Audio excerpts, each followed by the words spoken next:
Hi guys, welcome to our channel mister Sisindri. Bigg Boss Telugu season 9లో ఈ వారం చాలా స్పెషల్ అని చెప్పాలి. ఎందుకంటే బిగ్ బాస్ హౌస్లోకి కెప్టెన్సీ కంటెండర్స్ టాస్క్ అలాగే కెప్టెన్సీ టాస్క్ జరిపించడానికి యోధుల్లా బిగ్ బాస్ మాజీ కంటెస్టెంట్స్ హౌస్లోకి అడుగు పెట్టబోతున్నారు. ఈ నేపథ్యంలోనే మొట్టమొదటగా గౌతమ్ అలాగే ప్రియాంక ఇద్దరు కూడా బిగ్ బాస్ హౌస్లోకి ఎంట్రీ ఇవ్వడం జరిగింది. వీరి ఆధ్వర్యంలో అంటే గౌతమ్ ప్రియాంక సంచాలకులుగా ఉంటూ ఒక టాస్క్లు అయితే కొన్ని టాస్క్లను జరిపించబోతున్నారు. వీరిద్దరూ కలిసి ఒక టాస్క్ కండక్ట్ చేస్తే మరొకరు వచ్చి అంటే మరో ఇద్దరు కానీ మరొకరు కానీ వచ్చి బిగ్ బాస్ హౌస్లో మరికొన్ని టాస్క్లు పెట్టి కెప్టెన్సీ కంటెండర్స్ని అనౌన్స్ చేయబోతున్నారు. ఫైనల్గా కెప్టెన్సీ టాస్క్ని జరిపించడానికి కూడా బిగ్ బాస్ హౌస్లోకి మరో బిగ్గెస్ట్ సెలబ్రిటీ బిగ్ బాస్ హౌస్లోకి ఎంట్రీ ఇవ్వబోతున్నారు. ఇక ఈ నేపథ్యంలో మొట్టమొదటి టాస్క్ని కండక్ట్ చేయడానికి అడుగుపెట్టినటువంటి గౌతమ్ టాస్క్ ముగిసిన తర్వాత కళ్యాణ్ అలాగే ఇమ్మాన్యుయల్తో విడివిడిగా పర్సనల్గా కాసేపు మాట్లాడటం అయితే జరిగింది. ముఖ్యంగా ముందుగా కళ్యాణ్తో మాట్లాడుతూ కళ్యాణ్ సూపర్గా గేమ్ ఆడుతున్నావు అనగానే కళ్యాణ్ థ్యాంక్స్ అన్నా అంటూ చెప్పడం జరిగింది.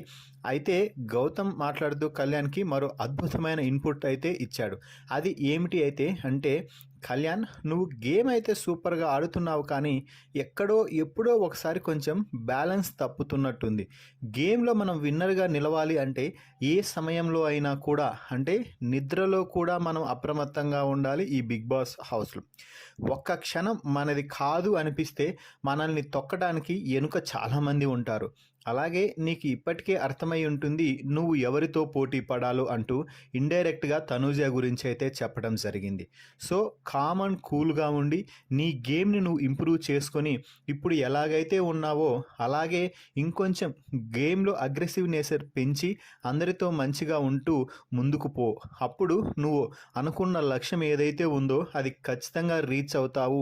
మీ అమ్మగారి కోరికను కూడా నువ్వు తీర్చగలవు అంటూ చెప్పాడు. దీంతో కళ్యాణ్ కూడా నేను అలాగనే ప్రస్తుతానికి ఆలోచనతో అడుగులు ముందుకు వేస్తున్నానన్నా గౌతమ్ అన్న అనగానే అదే చూస్తున్నాము, కానీ కొంచెం ఎప్పుడైనా నువ్వు అగ్రెసివ్ మాత్రం అవ్వద్దు. ఈ వారం నువ్వు నామినేషన్స్లో కూడా కొంచెం ఓవర్ రియాక్ట్ అయినట్టు అనిపించింది. ఒక వరకు ఓకే, కానీ లిమిట్ దాటిపోకూడదు, లిమిట్ క్రాస్ చేయకూడదు. కాబట్టి ఆ లిమిట్ ఏమిటి అనేది నువ్వు ఆ ఎగ్జిట్ పాయింట్ని కనుగొనాలి.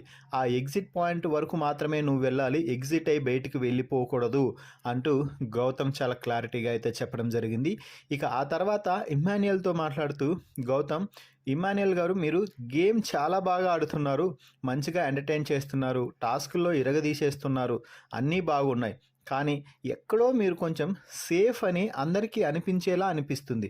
మీరేమో గేమ్ బాగున్నారు, మీ దృష్టిలో అది సేఫ్ కాకపోవచ్చు, కానీ జనాల దృష్టిలో కొన్ని విషయాల్లో మీరు సేఫ్ అని అనిపిస్తుంది. అలా కూడా అనిపించకుండా పార్షియాలిటీ లేకుండా గేమ్లో మీకు ఏది అనిపిస్తే అది చెప్పేయండి, ఎలా పడితే అలా ఆడేయండి, కానీ ఒక లిమిట్ బార్డర్ క్రాస్ చేయకుండా మంచిగా మీరైతే ఇప్పుడు అలాగే ఆడుతున్నారు, కానీ సేఫ్ అని అనిపించుకోకుండా ఉండేలాగా నిర్ణయాలు తీసుకొని వెంటనే స్టాండ్ తీసుకోండి, సరిపోతుంది. ఇక మీకు ఏ బాధ ఏ భయం అవసరం లేదు. మీరు అనుకున్న లక్ష్యం వైపే అడుగులు వేస్తున్నారు.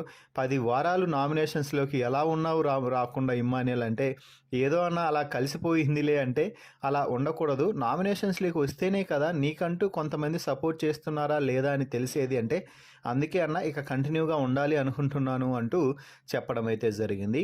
సో మొత్తంగా గౌతమ్ అలాగే కళ్యాణ్ ఇమ్మాన్యుయల్తో మాట్లాడిన విధానంపై మీ అభిప్రాయాన్ని కామెంట్స్ రూపంలో తెలపండి.